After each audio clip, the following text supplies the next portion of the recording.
Good morning, students. This is your second lecture of periodic classification. Topic is modern periodic law. After the drawbacks of Mendeleev's periodic table, now there are scientists as one is Henry Moseley and another is Niels Bohr also. Both they are giving the new modern periodic table, and Henry Moseley studied the X-ray spectra of many elements when bombarded with high-speed electrons. He discovered that the square root of the frequency of prominent X-rays emitted by an element was proportional to its atomic number, not its atomic weight of the atom of that element. क्या देखा, मुस्लेस ने x ray studies की, बहुत सारी elements की x ray studies की. जब उन्होंने बहुत सारे एलिमेंट्स की एक्सरे स्टडीज़ की तो उन्होंने ये देखा कि जो फ्रीक्वेंसी थी एक्सरेज जितने भी एमिट हो रही थी एलिमेंट से, जो उनकी फ्रीक्वेंसी थी वो डिपेंड कर रही थी एटॉमिक नंबर पे, बल्कि एटॉमिक वेट पे डिपेंड नहीं कर रही थी. बिकॉज देखो, एटॉमिक वेट जो है that is atomic weight is number of protons and number of neutrons. और अगर हम एटॉमिक वेट की बात कर रहे हैं तो atomic weight means that is considered only about the nucleus. ठीक है. अब यहाँ पे मुस्लेस के एक्सपेरिमेंट में एटॉमिक नंबर के ऊपर एक्सरेज जो हैं उनकी फ्रीक्वेंसीज डिपेंड कर रही हैं. Atomic number means we are considering about the number of electrons. और इलेक्ट्रॉन्स जो हैं, हमने ये देखा कि मोस्टली जितनी भी फिजिकल और केमिकल प्रॉपर्टीज हैं, जितनी भी हमारी रिएक्शंस होती हैं, वो सब कंसिडर्ड होती हैं with the number of electrons के साथ. ठीक है. तो we are considered about the number of electrons, not about the number of atomic weight, but we are considering about the atomic number.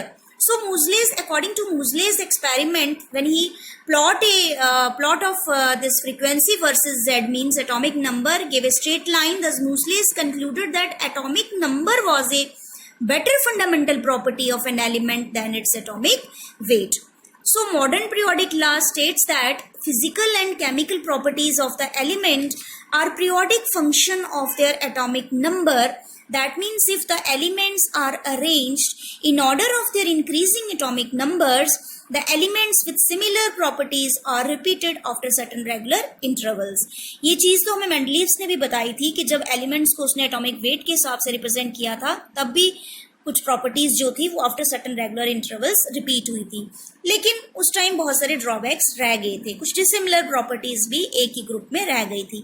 लेकिन मॉडर्न पीरियोडिक लॉ में हमने ये देखा, इन्होंने बड़े अच्छे से एलिमेंट्स को अरेंज किया और ऑटोमेटिकली एलिमेंट्स को जब इंक्रीजिंग एटॉमिक नंबर के हिसाब से अरेंज किया गया तो खुद व खुद ऑटोमेटिकली एलिमेंट्स जो थे, सिमिलर प्रॉपर्टीज़ के एलिमेंट्स जो थे, वो हर एक ग्रुप में, एक एक ग्रुप में रिप्रेजेंट हो गए. और इसी को हम क्या पढ़ते हैं, इसी को हम पीरियोडिसिटी कहते हैं. और कॉज क्या है पीरियोडिसिटी का? It has been pointed out that if the elements are arranged in order of increasing atomic numbers, the elements with similar properties are repeated after regular intervals. The periodical repetition of elements with similar properties after certain regular intervals when the elements are arranged in order of increasing atomic number, this is called periodicity. Since the electrons in the outermost, main cause of this periodicity is the electrons present in the outermost shell control the properties of the atoms. Thus, if the arrangement of the electrons in the outermost shell, or you can say valence shell of the atom is the same, their properties will also be similar. इसको हम आगे भी अच्छे से बताएंगे आपको.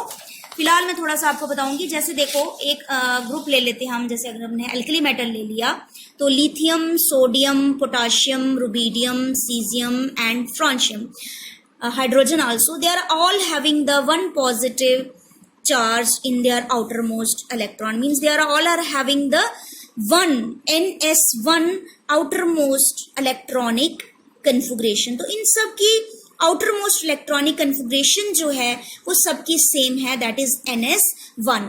n means number of shells, वो आपके चेंज होते जाएंगे, लेकिन आउटरमोस्ट शेल में जो इलेक्ट्रॉन है वो सबके एक ही है. ठीक है. That's why they are all having the one positive charge. Similarly अगर हम हेलोजन्स की बात करें, fluorine, chlorine, bromine, iodine, astatine, this is your 17th group जिसको हम हेलोजन फैमिली कहते हैं. All they are having the one negative charge. Okay. So their outermost electronic configuration is ns2np 5. So all are having the 7 electrons in their outermost shells and they require the 1 electrons to complete its octet. So all are having the -1 charge. So outermost electronic configuration अगर हम देखें तो सबकी दोनों की same है, alkali metals में भी सबकी सेम है और हैलोजन फैमिली में भी सबकी सेम है. इसका मतलब कि जो आउटरमोस्ट इलेक्ट्रॉनिक कन्फिग्रेशन है जिसको हम वैलेंस शेल इलेक्ट्रॉनिक कन्फिग्रेशन भी कहते हैं, ठीक है. अगर वैलेंस इलेक्ट्रॉनिक कन्फिग्रेशन हमारी सेम है तो इसका मतलब उन सब एलिमेंट्स की फिजिकल और केमिकल प्रॉपर्टीज भी सेम होंगी. इसी को हम क्या पढ़ते हैं, इसी को हम पीरियोडिसिटी कहते हैं. और यही चीज हमने यहाँ लिखी है कि since the electrons in the outermost shell control the properties of the atom. Okay, thus if the arrangement of electrons in the outermost shell or valence shell of the atom is same, their properties will also be similar. अगर electrons जो हैं, अगर valence shell electronic configuration सबकी same है तो properties भी automatically उनकी similar होंगी. यही चीज हम किस में पढ़ रहे हैं, इसी चीज को हम periodicity कह रहे हैं. और जब मूजलेज ने ये एक्सपेरिमेंट करके ये हमें बताया कि मेन फंडामेंटल प्रॉपर्टी जो है एलिमेंट्स की रिप्रेजेंट करने की, that is on the basis of their atomic number but not the atomic weight. So automatically on the increasing order of atomic number the elements are arranged in order of their similar physical and chemical properties. This term is called as periodicity. Okay. Now next अब हमारे पास क्या है, representation आ गई. अब हमारे पास इसके बाद मूजलेज ने फिर क्या किया, सेम प्रॉपर्टीज वाले एलिमेंट्स को जिनकी सिमिलर इलेक्ट्रॉनिक कन्फिग्रेशन थी उनको वो ग्रुप वाइज और पीरियड वाइज वो रिप्रेजेंट करते गए. ऑटोमेटिकली हमारे पास एक long form of periodic table बन गया. और अब इसका स्ट्रक्चरल फीचर अगर हम देखें इस long form of periodic table का, तो सबसे पहले हम डिस्क्रिप्शन जो है वो हम अलोंग द पीरियड्स करते हैं. तो पीरियड्स के हिसाब से अगर हम देखें तो यहाँ पे हमारे पास जो हॉरिजॉन्टल रोज हैं, जो मेंडलीव्स ने भी हमें बताई थी कि हॉरिजॉन्टल रोज को हम क्या पढ़ते थे, पीरियड्स पढ़ते थे, और वर्टिकल कॉलम्स को हम ग्रुप्स कहते थे. Horizontal row of periodic table is called a period. There are 7 periods in all which are numbered as 1, 2. तो ये हमारे पास पीरियड्स हैं यहाँ पे.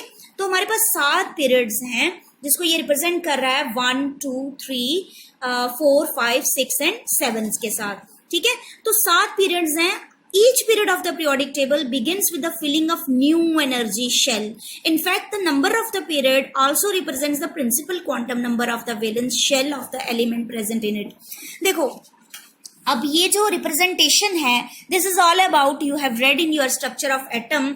अगर हम देखें तो ये जो हमारे पास पीरियड्स हैं ये हमें शेल्स के बारे में भी बताता है, ये हमें प्रिंसिपल क्वांटम नंबर भी बताता है, के, एल, एम, एन जो हमारे एनर्जी शेल्स थे ये उसके बारे में भी बताता है. जैसे अगर हम फर्स्ट शेल की बात करें तो फर्स्ट शेल में हमारे पास जो हमारा फर्स्ट शेल था उसमें हमारे पास एक ही सब शेल बना था. जब n की वैल्यू हमारे पास 1 थी तो हमारे पास l की वैल्यू क्या आई थी, दैट इज 0. हमारे पास एक ही सब शेल बना था, that is s sub shell. और s सब शेल में हमारे पास एक ही ऑर्बिटल है और पॉलीज एक्सक्लूजन प्रिंसिपल हमें कहता है कि हर एक ऑर्बिटल में आप मैक्सिमम 2 इलेक्ट्रॉन्स को भर सकते हो विद ऑपोजिट स्पिन्स. तो इसलिए फर्स्ट शेल में, के शेल में हमारे पास क्या था, n की वैल्यू जब हमारे पास 1 थी, that is your first shell, first period आप कह सकते हो, this is your first period, ठीक है. तो फर्स्ट पीरियड में हमारे पास एक ही सब शेल बना था.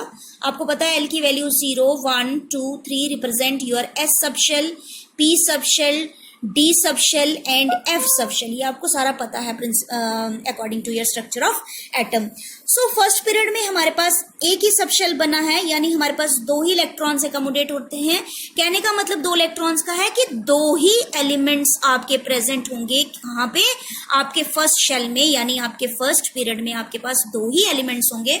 और आप यहाँ पे देख रहे हैं जो आपका फर्स्ट पीरियड है उसमें आपके पास 2 ही एलिमेंट हैं, एक हाइड्रोजन है और एक हीलियम है. Hydrogen has 1s1 electronic configuration and helium has 1s2 electronic configuration. उसके बाद हम सेकेंड पीरियड में चलते हैं.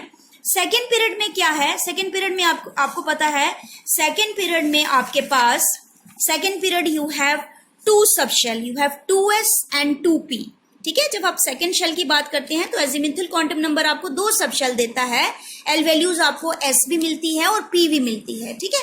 और अब आपको फर्दर पता है s में आपके पास एक ही ऑर्बिटल है, p में आपके पास 3 ऑर्बिटल्स हैं. तो हर एक ऑर्बिटल में अगर आप 2 इलेक्ट्रॉन्स अकोमोडेट कर सकते हो तो s में आप 2 इलेक्ट्रॉन्स अकोमोडेट कर सकते हो, p में आप 6. 2 और 6 कितने हो गए, 8 इलेक्ट्रॉन्स, ठीक है। तो सेकेंड पीरियड में आपके पास 8 इलेक्ट्रॉन्स होते हैं। इन टर्न इसका मतलब है कि 8 एलिमेंट्स जो हैं वो आपके सेकेंड पीरियड में प्रेजेंट होंगे। तो आप देख लीजिए, सेकेंड पीरियड में हमारे पास lithium, beryllium, boron, carbon, nitrogen, oxygen, fluorine और नियॉन, ठीक है। लिथियम और बेरिलियम जो है ये हमारे एस ब्लॉक एलिमेंट्स हैं। ये दोनों हमारे 1s, ये दोनों हमारे आएंगे 2s और 2s में, ठीक है। और यहाँ से हमारे 2p शुरू हो जाएंगे, that is boron, carbon, nitrogen, oxygen, fluorine और नियॉन। यहाँ से हमारे 2p ऑर्बिटल्स जो हैं, p के ऑर्बिटल्स जो हैं यहाँ से शुरू हो जाएंगे। These are our s block elements and these are our p block elements. ये मैं अभी आपको बताती हूँ, पहले मैं आपको अकॉर्डिंग टू पीरियड्स बता दूं। उसके बाद सेकेंड पीरियड के बाद, first period corresponds to the filling of electrons in energy shell that is n is equal to 1. Now this energy level has only one orbital, जो मैं आपको बता चुकी हूँ, and therefore it can accommodate 2 electrons. This means that there can be only 2 elements in the first period. First period में 2 ही elements जो हमने देखे, हाइड्रोजन और हीलियम। सेकेंड पीरियड की बात करते हैं तो second period starts with the filling of electrons in the second energy level, means n is equal to 2. There are only 4 orbitals, 1 2s and 3 2p orbitals to be filled, which can accommodate 8 electrons. The second period has 8 elements. ये मैंने आपको बता दिया कि second period में हमारे पास 8 क्योंकि 8 electrons accommodate कर सकते हैं, तो हमारे पास 2 जो एलिमेंट्स हैं वो s ब्लॉक में हैं और 6 जो एलिमेंट्स हैं वो हमारे पास p ब्लॉक में हैं, ठीक है। नेक्स्ट हम चलते हैं थर्ड पीरियड में। Third period also begins with the electrons entering the third energy shell. Your third period जो है, थर्ड पीरियड में आपके पास क्या क्या आता है, थर्ड पीरियड में आपके पास एल वैल्यूज आती हैं 3s एंड 3p, ठीक है। Your L values are s and p। So s में आपके पास एक ही ऑर्बिटल है, p में 3 ऑर्बिटल्स हैं, तो सेम यहाँ पर भी हमारे पास 2 और 6 कितने, 8 इलेक्ट्रॉन्स। सो 8 इलेक्ट्रॉन्स का मतलब है कि 8 elements you can accommodate here also. So third period में भी सोडियम और मैग्नीशियम हमारे पास s ब्लॉक एलिमेंट्स में आए और aluminium, silicon, phosphorus, sulphur, chlorine और आर्गॉन जो थे वो हमारे पास p ब्लॉक एलिमेंट्स में आए। सो थर्ड पीरियड में भी हमारे पास कितने इलेक्ट्रॉन्स, कितने एलिमेंट्स हमने रिप्रेजेंट किए, 8 एलिमेंट्स। फर्स्ट पीरियड में हमने 2 किए थे, this is our short period. Second और थर्ड पीरियड में हमने 8 एलिमेंट्स को रिप्रेजेंट किया है। So these are, first period को आप शॉर्ट नहीं कह सकते, first period is known as shortest period, क्योंकि ये बहुत ही छोटा है, इसमें 2 ही एलिमेंट है, इसको हम शॉर्टेस्ट पीरियड कहेंगे। सेकेंड और थर्ड पीरियड को हम शॉर्ट पीरियड कह सकते हैं, क्योंकि इनमें भी कोई बहुत ज्यादा एलिमेंट्स नहीं, चलो 8 एलिमेंट्स को हमने रिप्रेजेंट किया है। So these are known as short period elements, ठीक है। अब हम चलेंगे अगला fourth period. Fourth period corresponds to n value is equal to 4। तो यहाँ पे n वैल्यूज 4 हैं, तो l वैल्यूज हमारे पास क्या निकलती हैं फोर्थ में, l वैल्यूज s, p और d, ठीक है। तो यहाँ पे 4s, 3d एंड 4p, ठीक है। तो 4s में आपके पास 1 ऑर्बिटल है, 2 इलेक्ट्रॉन, 3d में आपके पास 5 ऑर्बिटल हैं, आपके पास 10 इलेक्ट्रॉन, 4p में आपके पास 6 ऑर्बिटल हैं, आपके पास 3 ऑर्बिटल्स हैं, आपके पास 6 इलेक्ट्रॉन्स। तो टोटल हम करें तो यहाँ पे हमारे पास 18 इलेक्ट्रॉन्स फिल किए जाते हैं, मींस 18 एलिमेंट्स को हम फोर्थ पीरियड में रिप्रेजेंट कर सकते हैं। और अगर मैं देखूं तो यहाँ पे जो फिलिंग इलेक्ट्रॉन्स की वो पहले 4s है, फिर 3d है, फिर 4p है। This is all about your ऑफ-बूस्ट principle. Fourth period, in your fourth period we have 3 subshells s, p and d। तो फिलिंग जो है इलेक्ट्रॉन्स की वो हम पहले 4s, फिर 3d और फिर 4p में करते हैं, ठीक है। तो मैंने आपको बताया कि यहाँ पे 18 एलिमेंट्स जो हैं हम रिप्रेजेंट करते हैं। फिलिंग 4s के बाद हम 3d की स्टार्ट करते हैं। This is according to your ऑफ-बूस्ट प्रिंसिपल। ऑफ-बूस्ट प्रिंसिपल जो आप पढ़ चुके हो, ऑफ-बूस्ट प्रिंसिपल जो आप पढ़ चुके हो स्ट्रक्चर ऑफ एटम में, वहाँ पे क्या था कि जब भी हम फिलिंग करते हैं ऑर्डर की, जब भी हम फिलिंग करते हैं इलेक्ट्रॉन्स की, वो हम करते हैं इन ऑर्डर ऑफ इंक्रीजिंग एनर्जीज, ठीक है। तो ये था आपका ऑफ-बूस्ट प्रिंसिपल, इसका नाम n+l रूल भी है।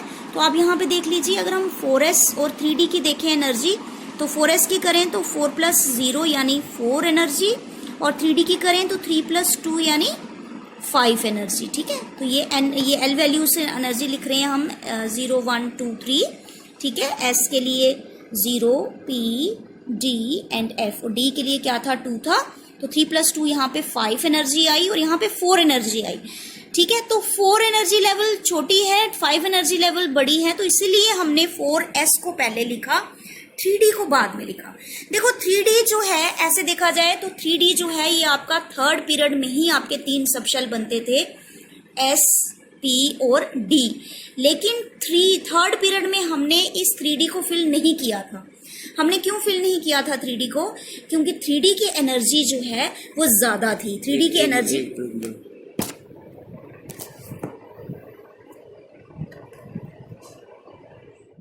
हाँ जी, थर्ड पीरियड में हमारे पास 3 सबशेल बने थे, एस, पी और डी, लेकिन 3D को हमने फिल नहीं किया था। हमने सिर्फ 3s और 3p को फिल किया था because of higher energy. 3D की एनर्जी जो थी वो ज़्यादा थी एज कम्पेयर टू 4s। हमने पहले 4s को भरना था, फिर हमने 3D में जाना था, इसलिए हमने 3D को यहाँ पे फिल नहीं किया था। जैसे हम फोर्थ पीरियड में पहुंचे तो हमारे पास एनर्जी शेल्स जो सब शेल्स बने थे वो 4s, 4p, 4d भी बना यहाँ पे हमारे पास, और 4f भी बना। लेकिन देखो यहाँ पे ना तो हमने 4d को फिल करना है, ना ही हमने 4f को फिल करना है। हमने किसको फिल करना है? 4s को, 3d को और 4p को। ये आपने समझना है। This is only because of all about your Aufbau principle. और ऑफबुश प्रिंसिपल जो आप पढ़ चुके हो, ऑफबुश प्रिंसिपल हमें कहता है कि जितने भी एलिमेंट्स को हमने अरेंज करना है पीरियोडिक टेबल में, वो हमने करना है इन order of their increasing energies. ठीक है, तो एनर्जी जिसकी ज्यादा है उसको आपने बाद में करना है, एनर्जी जिसकी कम है उसको आपने पहले करना है। इसीलिए यहाँ पे फोर्थ पीरियड में अब हम क्या करेंगे? 4s के बाद कहाँ जाएंगे? 3d में जाएंगे और फिर हम 4p में जाएंगे। ठीक है, 3D यानी ट्रांजिशन सीरीज आपकी कहाँ से शुरू होती है? अब आपके फोर्थ पीरियड से आपकी ट्रांजिशन सीरीज शुरू हो गई, यानी आपके फोर्थ पीरियड से आपके डी ब्लॉक के एलिमेंट्स शुरू हो गए। डी ब्लॉक, डी ऑर्बिटल्स, जिसमें आपके पास 5 ऑर्बिटल्स बनते हैं, means you can accommodate 10 electrons, और 10 एलिमेंट्स यहाँ पे आपके स्टार्ट होते हैं, जैसे scandium, titanium, vanadium, chromium, manganese, iron, cobalt, निकल, कॉपर और जिंक। ये आपके 10 एलिमेंट्स हैं जो आपके 3D सीरीज में रिप्रेजेंट हुए। यही चीज हमें मेंडलीव्स ने नहीं बताई। उन्होंने सिर्फ इन एलिमेंट्स को 8th ग्रुप में रखा था, लेकिन उन्होंने एक्सप्लेन नहीं किया था अच्छे तरीके से। अब हमारा यहाँ पे long form of periodic table में इनकी क्लियर पिक्चर, इनकी क्लियर जो इनकी साइट है वो यहाँ पे डिटरमिन की गई है कि the transition element starts from your fourth period and this is your 3D series. And after these 10 transition elements, उसके बाद हमारे पास 6 जो पी ब्लॉक एलिमेंट्स हैं, gallium, germanium, arsenic, silicon, selenium, bromine and krypton, ये हमने रिप्रेजेंट किया। तो total हमारे पास 10 और 2 12 और 6 18, यानी फोर्थ पीरियड में आपके पास, फोर्थ पीरियड में यू हैव 18 एलिमेंट्स, 18 एलिमेंट्स को आप यहाँ पे रिप्रेजेंट कर रहे हो। अब बात करेंगे हम फिफ्थ पीरियड की। तो फिफ्थ पीरियड में क्या है? Fifth period beginning with 5s orbital is similar to fourth period. Fourth period की तरह यहाँ पर भी फिफ्थ पीरियड जो है हमारा, फिफ्थ पीरियड सिमिलर, फिफ्थ में भी हम, फोर्थ के बाद जब हम फिफ्थ में जाएंगे तो फिफ्थ में भी हम 5s को पहले फिल करेंगे। 5s के बाद हमारे पास फिलिंग जो है वो 4D में चली जाएगी, क्योंकि मैंने आपको बताया कि यहाँ पे फोर्थ पीरियड में हमारे पास क्या क्या था? 4D भी था, 4f भी था, लेकिन हमने नहीं भरा ऑगस्ट प्रिंसिपल के अकॉर्डिंगली। अब हम 5s के बाद कहाँ जाएंगे? 5s के बाद हम 4D में जाएंगे और फिर हम 4f में नहीं जाएंगे, फिर हम किस में चले जाएंगे? 5p में चले जाएंगे। ठीक है, because 4f you have 4f, अगर आप देखो तो 4f में भी 7 है, और अगर आप 5p देखो तो उसमें 6 है, तो इसलिए हम 5p को पहले भरेंगे। 4f की बात अभी हम नहीं करेंगे, उसको हम वही छोड़ेंगे। फिलिंग हम फिफ्थ पीरियड में किस किस की करेंगे? 5s की, 4d की और 5p की। ये आपने समझना है। This is all about your August principle. तो यहाँ पे 5s को भरते हुए उसके बाद हम चले जाएंगे 5s के बाद 4d में, और उसके बाद हम 5p को फिल करेंगे। तो यहाँ पर भी हमारे पास टोटल 18 एलिमेंट्स जो हैं फिफ्थ पीरियड में हमने रिप्रेजेंट किए हैं, और हमारे पास फोर्थ पीरियड और फिफ्थ पीरियड दोनों में हमारे पास 18 एलिमेंट्स हमने रिप्रेजेंट किए हैं। ठीक है, उसके बाद हम चलेंगे अपना सिक्स्थ पीरियड में। फिफ्थ के बाद हम चलेंगे सिक्स्थ पीरियड में, जो हमारा लॉन्गेस्ट पीरियड है, और फोर्थ और फिफ्थ पीरियड को हम लॉन्ग पीरियड का नाम दे रहे हैं, ये हम लॉन्ग पीरियड कह रहे हैं। ठीक है, उसके बाद हम सिक्स्थ पीरियड में चलेंगे। Sixth period starts with the filling of 6s orbital. There are 16 orbitals, 1 6s। यहाँ पे आप देखो 16 ऑर्बिटल्स कैसे आपके बने, 1 6s, 7 4F। अब जो 4F जो वहां पे पीछे बचा था, वहां पे 4th पीरियड में आपका जो 4F था, 4F को भी लेंगे हम। 4D को हम भर चुके हैं 5th में, 4F लेंगे, ठीक है। 4F के बाद 6S, 4F, उसके बाद हम जाएंगे 5D में और फिर हम जाएंगे 6P में, in which filling of electrons takes place. As such there are 32 elements in the 6th period. So 6 periods में हमारे पास 32 एलिमेंट्स रिप्रेजेंट करेंगे हम। 10 एलिमेंट्स तो आपके सीधे डी ब्लॉक के आगे, 2 आपके आगे एस ब्लॉक के और 6 आपके आगे पी ब्लॉक के।